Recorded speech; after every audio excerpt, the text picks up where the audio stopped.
안녕하세요. 오늘 우리가 함께 살펴볼 자료는 벨라 메키의 책 달리기의 기쁨 일부입니다. 표지에 이런 말이 써 있어요. 온몸으로 불안을 깨부수며 나아가는 해방에 대하여. 이 한 문장이 사실 이 책의 모든 걸 말해주는 것 같아요. 네, 아주 강렬하면서도 또 동시에 되게 절박함이 느껴지는 그런 문장입니다. 맞아요. 이 책은 마라톤 기록을 단축하는 비법 이런 걸 알려주는 책은 아니고요. 대신에 이혼 후에 정말 인생의 밑바닥에서 어느 날 충동적으로 딱 3분짜리 달리기를 시작한 여성이 있거든요. 이 사람이 어떻게 자기 삶을 바꿔나갔는지 그 과정을 담은 아주 솔직한 고백서에 가깝습니다. 네. 여러분께서 공유해 주신 이 자료를 통해서 달리기가 어떻게 한 사람의 정신을 구원하는 도구가 될 수 있었는지 그 여정을 한번 같이 따라가 보려고 합니다. 오늘 이 책에서 우리가 좀 깊이 파고들어 볼 지점이 바로 그 부분인 것 같아요. 저자는 달리기를 무슨 만병통치약처럼 신격화하지 않거든요. 아, 오히려요? 네. 오히려 수십 년간 자기를 괴롭혀온 그 불안장애, 공황발작의 실체를 아주 적나라하게 드러내요. 그리고 그 거대한 혼돈 속에서 달리기가 자기한테 대체 어떤 의미였는지를 정말 끈질기게 탐구하죠. 저자의 경험을 따라가면서 이 거대한 정신적 고통 앞에서 몸을 움직인다는 이 단순한 행위가 이게 어떤 힘을 가질 수 있는지 좀 깊이 있게 들여다보겠습니다. 모든 것의 시작은 정말 어떻게 보면 좀 보잘것없는 딱 3분짜리 달리기였습니다. 이야기는 저자가 이혼하고 나서 깊은 슬픔에 잠겨있을 때 시작되는데요. 어느 날 밤에 정말 아무 생각 없이 그냥 무작정 밖으로 나가서 달려요. 네. 책에도 이렇게 쓰여 있어요. 오늘 3분을 달렸다. 어둠 속에서 가다서다 하며 천천히 내 인생 최고 기록을 3분 늘렸다. 그러니까 3분 1초를 달린 게 인생 최고 기록이었던 거죠. 와, 그 첫걸음이 얼마나 무겁고 또 동시에 절실했을지 좀 짐작이 가네요. 네.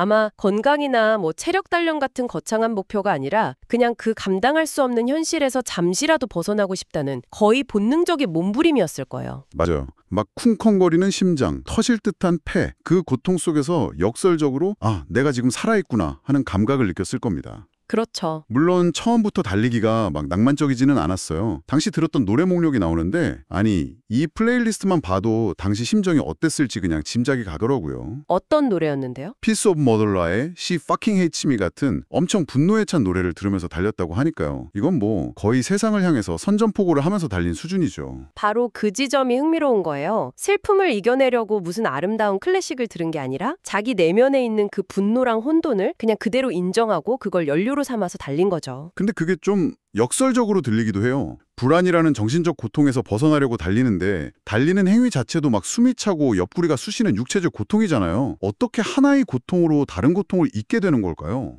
그거 아주 중요한 질문입니다. 저자도 달릴 때 머리가 맑아지는 이유를 설명하면서 복잡한 뇌가 아니라 고통스럽게 움직이는 다리, 그리고 터질 듯한 폐에 집중하게 되기 때문이라고 말하거든요. 네, 불안이라는 건 주로 미래를 걱정하는 전두엽의 과활성화 상태인데 달리기는 그 에너지를 다리의 근육통이나 심장박동 같은 아주 현재적인 신체 감각으로 강제로 전환시키는 거죠. 그러니까 생각의 스위치를 일부러 딱 내리는 행위로군요. 정확합니다. 그래서 저자가 움직이는 명상 같다고 표현한 거예요. 그냥 도망친 게 아니라 자기 뇌를 의도적으로 다른 곳에 집중시킨 거죠. 마음이 몸과 함께 날아간다는 표현처럼요. 네. 결국 이 행위는 수동적으로 불안에 잠식당하던 상태에서 벗어나서 자기 의지로 고통을 헤쳐나가는 능동적인 행위로의 전환을 의미합니다. 러너스 하이 같은 쾌감 이전에 내면의 혼돈에 맞서는 구체적인 방법을 찾았다는 것. 그게 아마 가장 큰 수확이었을 겁니다. 3분짜리 달리기로 일단 급한 불은 끈 셈인데 애초에 그녀를 집 밖으로 뛰쳐나가게 만들었던 그 불의 정체는 대체 뭐였을까요? 이 불안이라는 거대한 미로에 대해서 먼저 좀 알아야 할 것 같아요. 저자는 자기 불안을 싱크홀에 비유하더라고요. 언제 어디서 땅이 꺼질지 모른다는 공포. 네, 이 책이 거의 불안장애에 대한 백과사전이라고 할 만큼 다양한 증상을 저자의 경험을 통해서 아주 생생하게 보여줍니다. 그냥 불안하다라는 한 단어로 묶을 수 없는 여러 얼굴을 가진 적이었던 거죠. 책에 나오는 공황발작, 강박장애, 광장공포증 이런 이야기들을 읽다 보면요. 결국 이 모든 증세가 세상이 혹은 내 자신이 나를 공격할지 모른다는 공포로 귀결되는 것 같아요. 아, 공황 발작은 내 몸이, 강박적 사고는 내 생각이, 광장 공포증은 세상이 나를 배신하는 경험이니까요. 이 모든 방향에서 오는 공격을 피하기 위해서 저자한테 남은 유일한 선택지가 달리는 것이었을지도 모르겠네요. 와.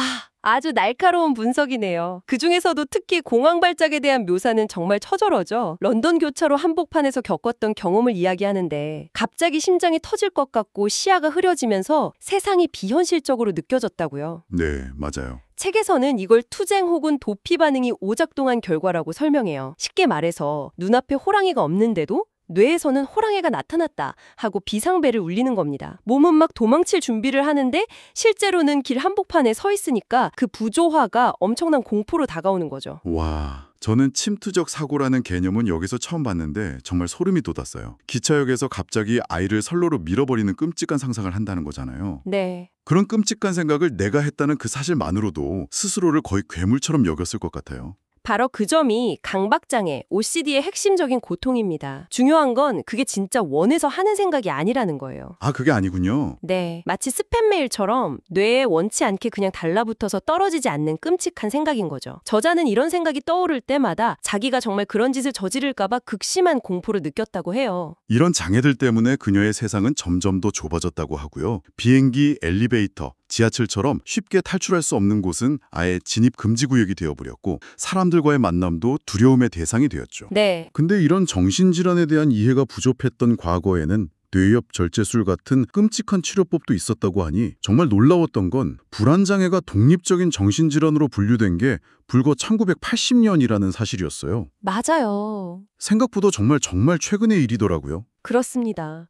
그 전까지는 다른 정신질환의 그냥 하위 증상 정도로만 여겨졌죠. 그만큼 우리가 정신건강에 대해 과학적으로 접근하기 시작한 역사가 길지 않다는 뜻이기도 합니다. 저자가 자기 경험을 이렇게까지 솔직하게 드러내는 이유도 어쩌면 여전히 존재하는 편견이나 오해를 좀 걷어내고 싶었기 때문일 거고요. 그리고 이 불안의 뿌리가 아주 어릴 적 경험과도 다 있다고 말합니다. 네, 바로 소녀들이 사라진 운동장 파티였죠. 저자는 현재 자신이 겪는 불안이나 신체 활동에 대한 위축이 어린 시절 경험이랑 깊은 관련이 있다고 말해요. 여기서 아주 흥미로운 사회적 문제를 지적하는데 영국의 한 연구가 인용되거든요. 어릴 때는 남자아이랑 여자아이 운동량이 비슷한데 나이가 들수록 여자아이들의 신체 활동량이 급격하게 줄어든다는 내용입니다. 저자 자신의 경험도 똑같았다고 하죠. 초등학생 때 축구는 온전히 남자아이들의 차지였고 여자아이들은 운동장 한쪽 구석에서 그냥 소극적으로 앉아있거나 수다 떠는 분위기였다고요. 바로 그 부분이에요. 많은 여성분들이 성인이 돼서 나는 원래 운동신경이 없어 라고 생각하게 되는 배경에는 사실 이런 어린 시절의 경험이 자리 잡고 있다는 거죠. 운동을 즐기고 자기 신체 능력을 마음껏 탐색할 기회 자체를 박탈당했던 겁니다. 이 지점에서 한번 생각해 볼 문제가 있어요. 과연 저자만 이런 경험을 했을까요? 아마 어릴 적 운동장에서 혹은 체육 시간에 팀 나눌 때 소외되었던 기억, 많은 분들이 공감하실 겁니다. 심지어 성인이 돼서 큰 용기를 내서 달리기를 시작했을 때도 어려움은 계속됩니다. 바로 남성들의 시선이었죠. 공원에서 달리는데 자기를 막 뚫어지게 쳐다보거나 몸매를 평가하는 듯한 시선이 운동 자체에 집중하는 걸 방해하는 또 다른 불안 요소가 됐다고 고백해요. 굉장히 중요한 지적입니다. 여성에게 운동은 단순히 건강을 위한 행위를 넘어서는 의미를 가질 때가 많거든요.